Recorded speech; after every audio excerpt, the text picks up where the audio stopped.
ஜனாதிபதி தேர்தல் 1000 கடந்த முறைப்பாடுகள். ஜனாதிபதி வேட்பாளர்களுக்கு விடுக்கப்பட்டுள்ள முக்கிய எச்சரிக்கை.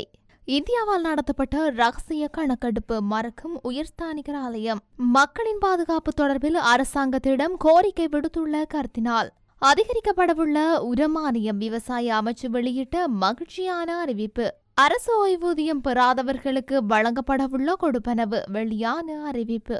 அரசாங்கத்திற்கு ஆதரவளிக்க வேண்டியது மக்களின் பொறுப்பு. ஜனாதிபதி ரணில். ஜனாதிபதி தேர்தலுடன் தொடர்புடைய முறைப்பாடுகளின் எண்ணிக்கை 1000 விட அதிகரித்துள்ளதாக தகவல்கள் வெளியாகியுள்ளது.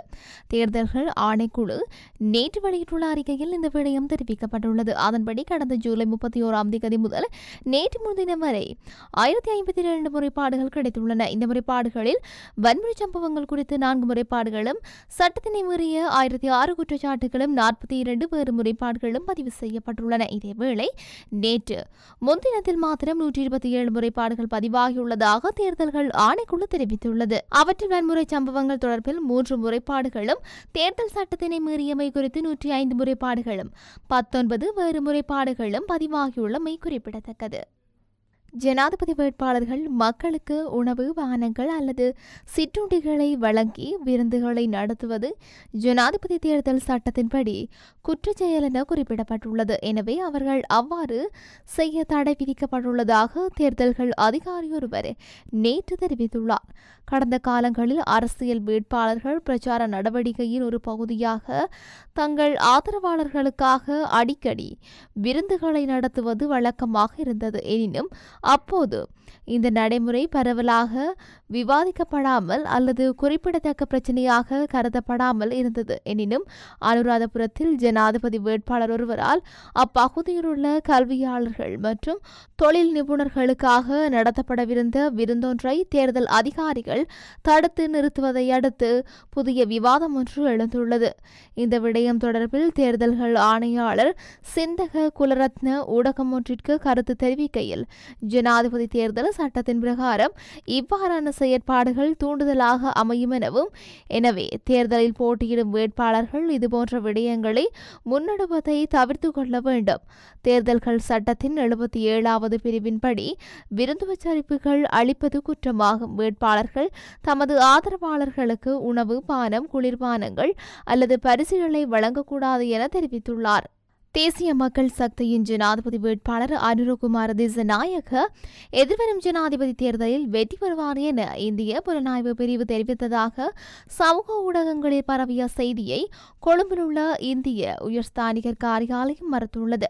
குறித்த அறிக்கையில் தெரிவிக்கப்பட்டுள்ளதாவது, பல்வேறு முறைகள் மூலம் இந்தியாவால் நடத்தப்பட்ட ரகசிய கணக்கெடுப்பு அனுரகுமார பெரும்பான்மையை பெறுவார் என்று தெரிவிக்கின்றது. இந்த மதிப்பீடு தேர்தலுக்கு 30 நாட்களுக்கு முன்பு வந்துள்ளது மற்றும் அனுரவுக்கு வளர்ந்து வரும் ஆதரவை சுட்டிக்காட்டும் பல முக்கிய குறிகாட்டிகளை எடுத்து காட்டுகின்றது. கணக்கெடுப்பு முடிவுகளில் அனுரகுமார தனது போட்டியாளர்களை விட மிகவும் முன்னிலையில் இருப்பதாக குறிப்பிடப்படுகின்றது. இது பரவலான மக்கள் ஆதரவை பரிந்துரைக்கின்றது. தேர்தல் திகதி நெருங்கி வரும் நிலையில் அவர் கணிசமான முன்னிலையில் இருப்பதற்கான முக்கிய குறிகாட்டியாக இந்த வளர்ச்சி பார்க்கப்படுகின்றது. இந்த வளர்ச்சியானது குமாராவின் அனுரகுமார மற்றும் கொள்கைகள் மீதான வலுவான வாக்காளர் நம்பிக்கையை பிரதிபலிக்கின்றது. இதற்கு மாறாக ஐக்கிய மக்கள் சக்திக்கான ஆதரவு குறைவதாக கணக்கெடுப்பு தெரிவிக்கின்றது. ஐக்கிய மக்கள் சக்தியின் பல உறுப்பினர்கள் மீண்டும் ஐக்கிய தேசிய கட்சியுடன் இணையவுள்ளதாக ஒரு குறிப்பிடத்தக்க மாற்றம் காணப்பட்டது. இந்த போக்கு ஐக்கிய மக்கள் சக்தியின் எண்ணிக்கையை பலவீனப்படுத்தியுள்ளது மற்றும் தேர்தலில் திறம்பட போட்டியிடும் திறன் மீது சந்தேகத்தை ஏற்படுத்தியுள்ளது என்றுள்ளது. இது தொடர்பாக இந்திய உயர்ஸ்தானிகர் ஆலய கருத்தின்படி, இந்திய உயர்ஸ்தானிக காரியாலயத்தின் காரணமாக செய்திகள் சமூக ஊடகங்களில் பரவுவதை நாங்கள் பார்த்துள்ளோம். அத்தகைய அறிக்கைகள் ஆதாரமற்றவை என கூறப்படுகின்றது. நீதித்துறையை விமர்சிக்கும் வகையில் அரசாங்கம் அண்மையில் வெளியிட்ட அறிக்கையால் தாம் மிகுந்த மன உளைச்சலுக்கு உள்ளாகியுள்ளதாக கொழும்பு பேராயர் கர்தினால் மல்கம் ரஞ்சித் தெரிவித்துள்ளார். நீதிமன்றங்களின் செயற்பாடுகளில் யாரும் தலையிட வேண்டாம் என்று அவர் கோரியுள்ளார்.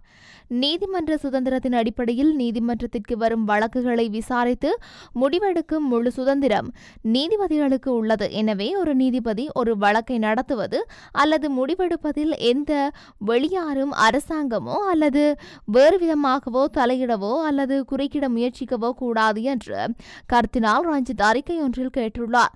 அண்மையில் தங்களுக்கு பாதகமான சில தீர்ப்புகளை வழங்கிய நீதிபதிகளை விமர்சித்து அரசு வெளியிட்ட அறிக்கைகள் தம்மை மிகவும் கவலையடைய செய்துள்ளதாக கர்தினால் குறிப்பிட்டுள்ளார். நீதித்துறையின் முழுமையான சுதந்திரம் என்பது அரசியலமைப்பின் மூலக்கல்லாகும். இது நிறைவேற்று அதிகாரம் அல்லது பிற அரசு நிறுவனங்களின் அத்துமீறலுக்கு எதிராக ஒரு அரணை செயல்படுகின்றது. எனவே மக்கள் பாதுகாப்பின் கடைசி கோட்டியாக விளங்கும் நீதித்துறையை தாக்க வேண்டாம் என்று சம்பந்தப்பட்ட அனைவரையும் கோருவதாக கர்தினால் குறிப்பிட்டுள்ளார்.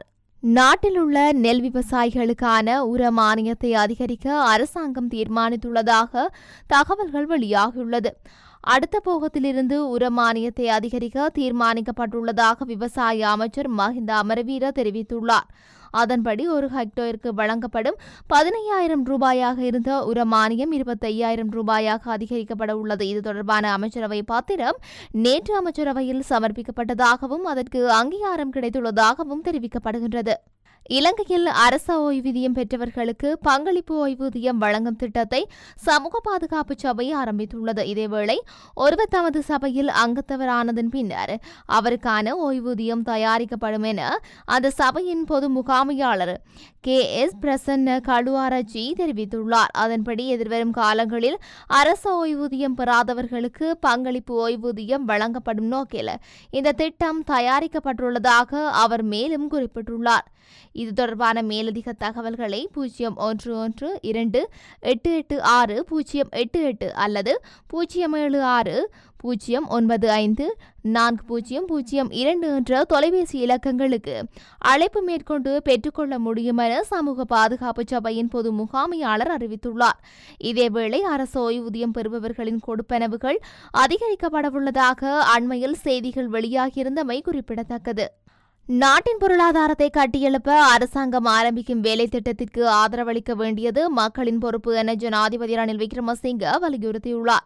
கொழும்பு ஷங்கிரிலா ஹோட்டலில் நேற்று நடைபெற்ற இலங்கை தொழில் நிபுணர்களின் அமைப்பின் 37வது வருடாந்த மாநாட்டில் பிரதம அதிதியாக கலந்து கொண்டு உரையாற்றிய போதே ஜனாதிபதி ரணில் விக்ரமசிங்க இதனை குறிப்பிட்டுள்ளார். இந்த ஆண்டுக்கான வருடாந்த மாநாடு இலங்கையின் பொருளாதாரம் நிலையான வளர்ச்சியை நோக்கி என்ற தொனிப்பொருளின் கீழ் ஏற்பாடு செய்யப்பட்டுள்ளது.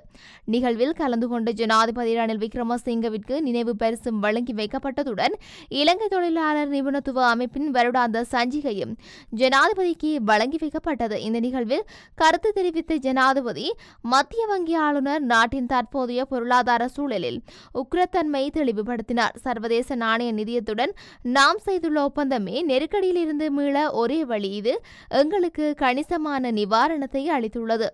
எதையாவது தொடங்குவதில் தான் சவால் இருக்கின்றது. அதற்கான திறமை எங்களிடம் உள்ளது. சரியான சூழல் இருந்தால் நமக்கு வெற்றி பெறலாம். நாங்கள் எந்த பாதையில் செல்ல வேண்டும் என்பதை மக்கள் தான் தீர்மானிக்க வேண்டும். எனவே மக்கள் சரியான முடிவை எடுப்பார்கள் என்று நம்புகின்றேன் என ஜனாதிபதி ரணில் விக்ரமசிங்க மேலும் குறிப்பிட்டுள்ளார்.